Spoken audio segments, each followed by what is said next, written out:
Good evening and welcome to The Voice of Reason. It's 6 o'clock on the 21st of March 2021 and my name's Alex Belfield. As we hit 252,000 subscribers, I have some shocking news that is mind-blowing. My life has been destroyed over the last 10 months by a witch hunt choreographed by the BBC in collusion with Nottingham police. I have been arrested 4 times due to lies given by individuals from the BBC, choreographed on behalf of the BBC via their lawyers, given to Nottingham police who have illegally extended my bail 2 or 3 times. They've raided my house twice without a warrant, taken my equipment twice without a warrant, costing nearly £20,000. And I am now in the biggest cover-up in Nottingham Police and the BBC's history to silence one of the most outspoken journalists in the media in 2021. As I sit here today, my bail finished on Thursday at midnight, yet without court signature, Nottingham Police have signed it off, claiming that there has been a court ruling which there hasn't. I need someone to help me. I need you to share this before it's deleted and stop this witch hunt by the BBC via their lawyers and Nottingham Police to silence and gag me. For the last 10 months, we have created the most beautiful party, the argy-bargy of the airwaves, a place where we have found a community of 251,000 people who simply want to tell the truth. The byproduct of that is for the last 10 months, I've been living through hell. I've been arrested 4 times. I've had my house raided twice without a warrant. I've had a witch hunt orchestrated by the BBC in collusion with Nottingham Police, and my bail has been extended illegally 2 or 3 times. And I speak to you this evening from the heart, begging for help, as I need this to stop. There has been no charge. The gagging order continues, and we sit here today with Nottingham Police claiming they've had a magistrate ruling that my bail was extended on Thursday, and it was not. The price I'm going to have to pay is hopefully tomorrow, after being arrested and spending the night in a cell, I will go to court and finally get in front of a judge to end this witch hunt orchestrated by your BBC. When I tell you this story, you are not going to believe half I'm going to say, but trust me, when this gets in court, and my only dream is for it to get in court, you're going to say to yourself, this can't be true. This can't be the United Kingdom. This can't be England. This can't be the police. This can't be the BBC. But it is. Over 1.5 years ago, somebody wrote an email to destroy me, and it was the most unbearable attack, unprovoked, from nothing, published by somebody I'd never met. And I believed I knew who that person was. I believed it to be somebody from the BBC, and for months they refused to say they hadn't done it. Then I had a visit from the police, who investigated it, and basically at the end of it they went to the BBC and said, if you're not willing to say that this person didn't send the email, we're not willing to investigate it. Some 3 months later, there was a knock at my door and 8 policemen turned up to raid my home, take my equipment and arrest me. This orchestrated event, which was put together by the lawyers of the BBC, RPC, and by the way, their senior barrister has now gone from the company. Sacked is a strong word. She had to leave because she lied in a court of law. For 10 years, I've been selling stories about the BBC, exposing their financial corruption, and I've caused them a lot of bother. I was at the BBC for 15 years and saw how appalling they behave and what contempt they have for public money. After then, I left and resigned in 2011 and decided to work for newspapers for 10 years. I wrote for the Sunday Mirror, the Sunday People, the Mail on Sunday. I wrote for the Express, the Sunday Express, the Sun on Sunday. Every one of the big newspapers worked with me. Not one of the stories was ever retracted. Not one of the stories was ever challenged whatsoever. And then 10 years later, I created this platform by myself from my kitchen, which has become the biggest success in broadcasting history online at YouTube in the UK. And because I'm by myself, it seems the BBC want to bring me down. And they've gone above and beyond in their attempt to do so.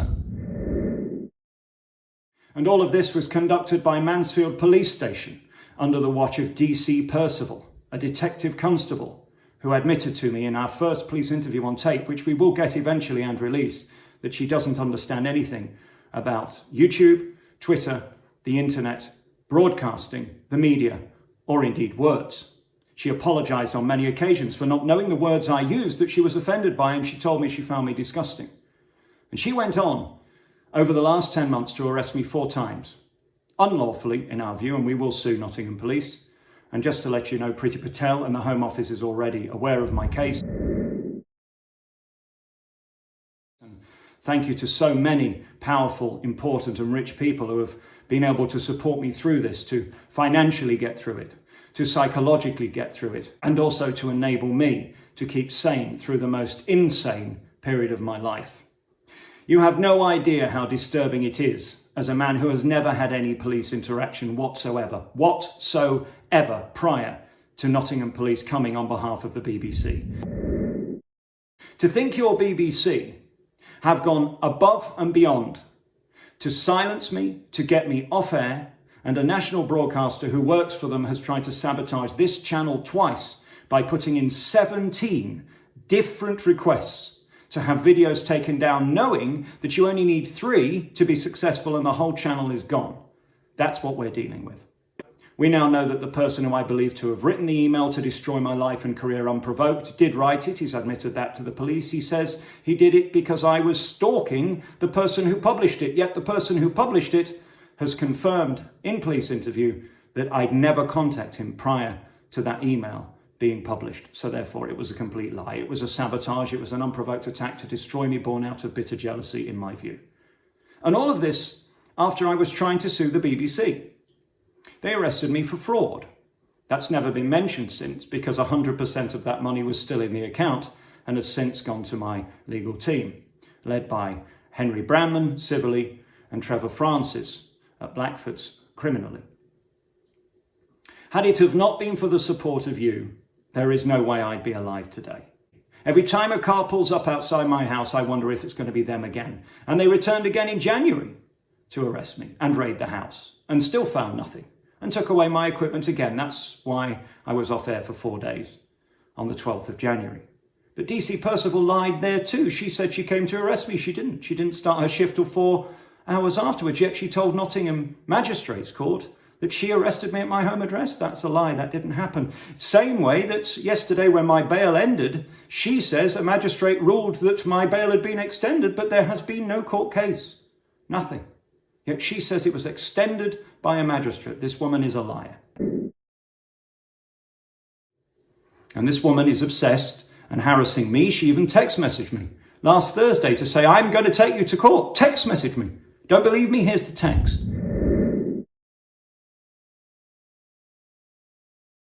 But the darkest of all is when I was last arrested.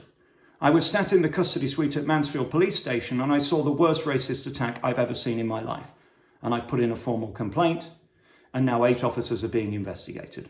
The mocking, the harassment, the bullying, the pure intimidation of a gentleman of colour, I don't know where he was from, was disgusting. And I said to my solicitor, who was sat next to me at the time, how dare they?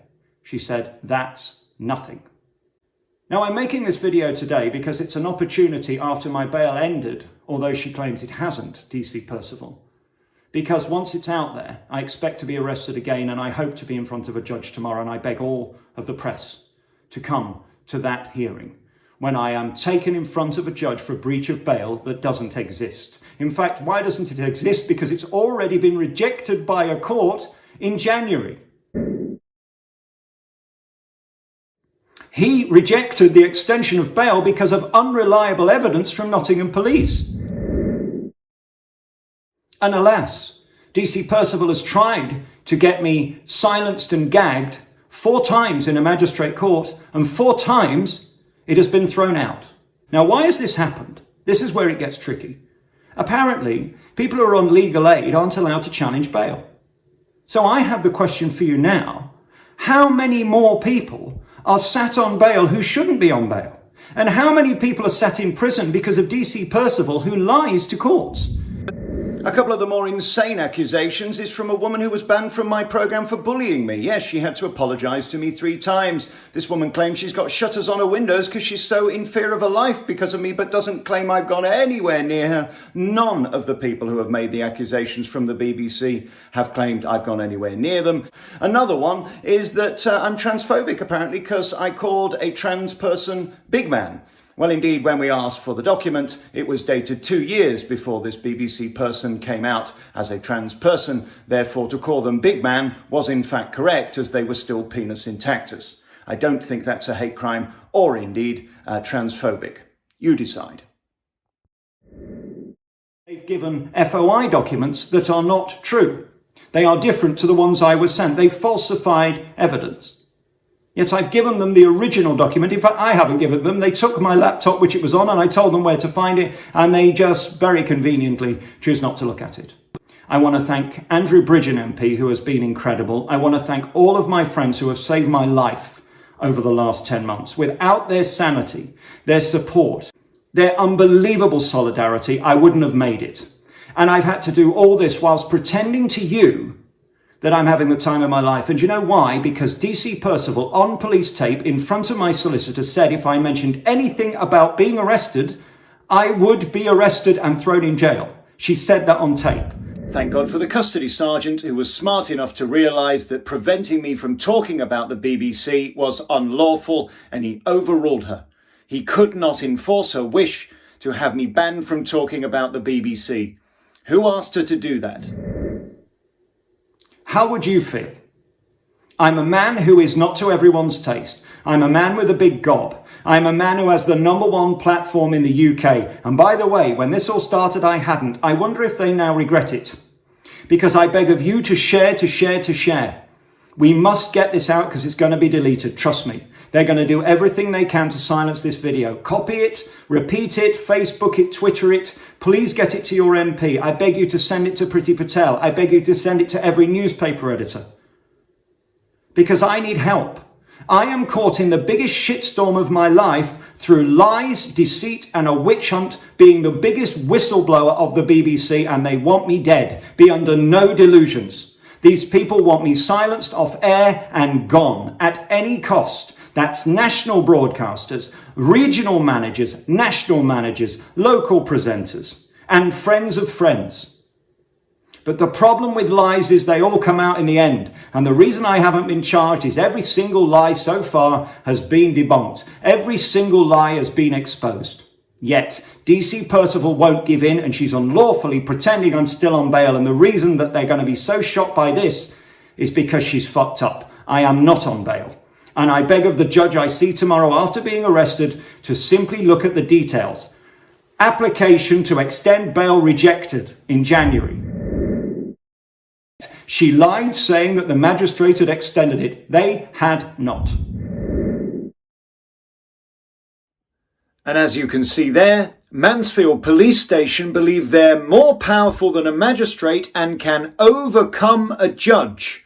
I've heard of being overcome with emulsion, but I've not heard of overcoming a judge. Could you clarify, please? What would you do? What do I do? Can anybody help me?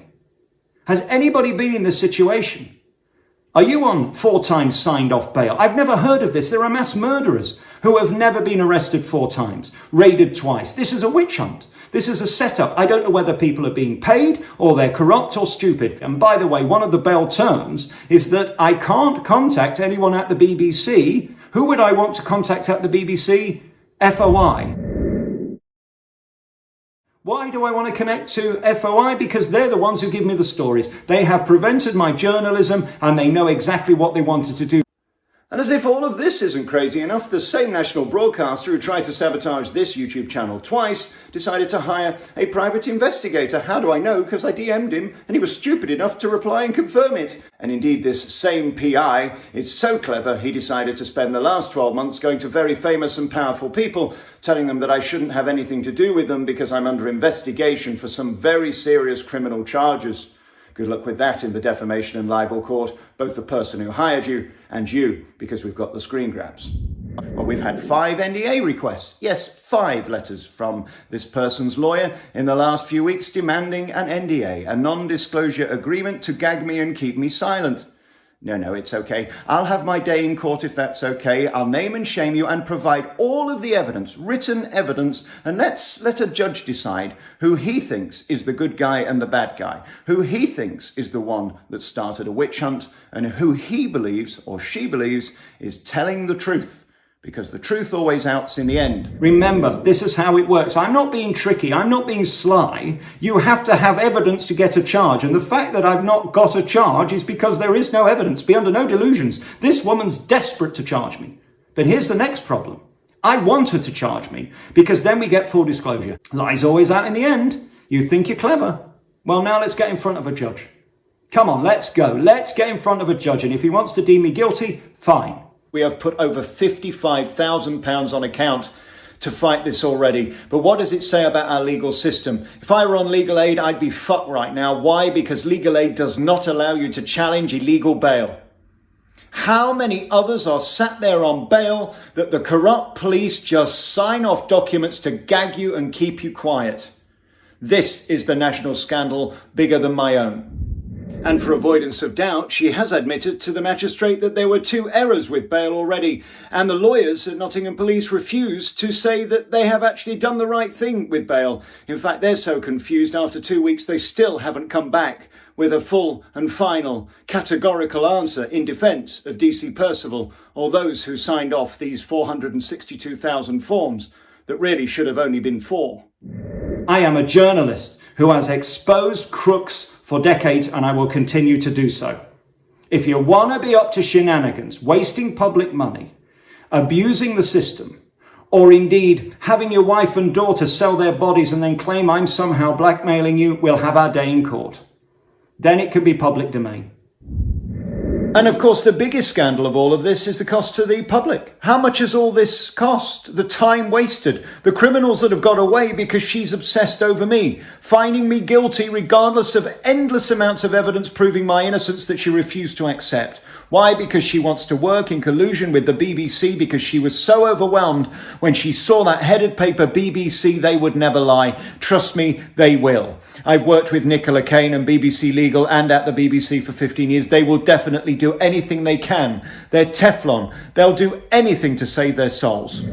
When I was bullied at the BBC during the last year, it was a cover-up. When I left, I tried to sue them 4 times in civil court, and Nicola Kane did anything to keep me out from in front of a judge. And lest we forget, Nicola Kane, who was my nemesis for 10 years at BBC Legal, now with RPC, has since left the company because of her own corruption, lying in a court of law and perjuring her own case and lying to her own client.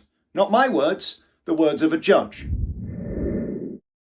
This woman choreographed this entire witch hunt for the BBC via their private solicitors paid for by us. This former BBC staffer now worked for RPC until she left in August. This was, of course, choreographed from March until July. This is how they operate. They are like a mafia. And this is an organisation with a pedo statue at the front of it. Never forget that their emblem on the front of the building is Ariel, created by a man who raped his 2 daughters and the family dog, Eric Gill. That's who your BBC really are, colluding with the police to get a man arrested 4 times and raided twice to find nothing. And the cost, $500,000? How much has this cost already? And now I'm going to sue them, so that's going to cost them how many hundreds of thousands of pounds? So where are we tonight then? Well, I'm sat here with more fight in me than ever. I have the energy to take these people on one by one, beginning with the police. And I will deal with them tomorrow. And I will go in a cell if needs be. And I will once again prove these people to be liars. And they'll once again have to look very silly and hopefully get in front of a judge to prove once and for all I have nothing to hide. And that's proven by the fact they've been in this house twice. They've taken my computers and found nothing.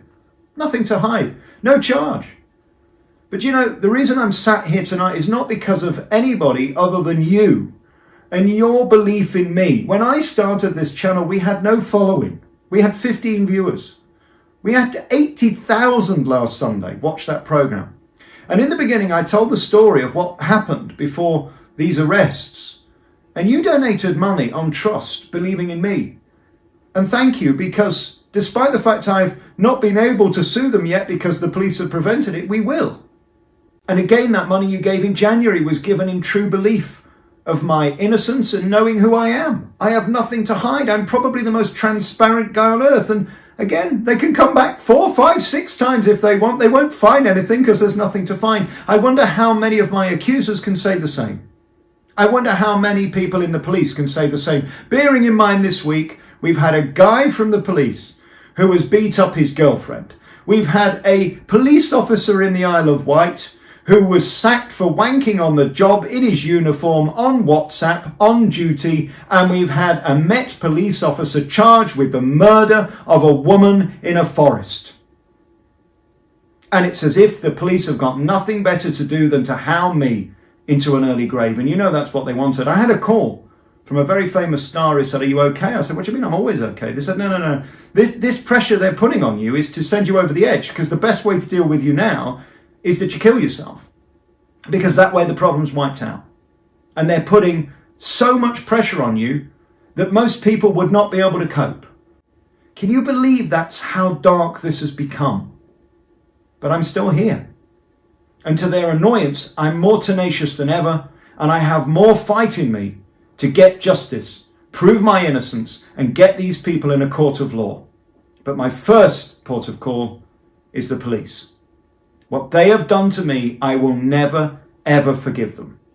And to the BBC, who have put together this cockamamie scheme of lies, corruption and cover-up to try and get a man in jail who's done nothing, with no evidence, no proof and no charge, colluding with the police to instigate their gagging order based on nothing other than lies, we will have our day in court. But if it wasn't for you, I wouldn't be here. Thank you. I will be here every single day until they stop me. And I promise you this, the truth will out in the end. I put my faith in judges, and I have one final thing to say to you. I love you, and there is nothing you can do about it.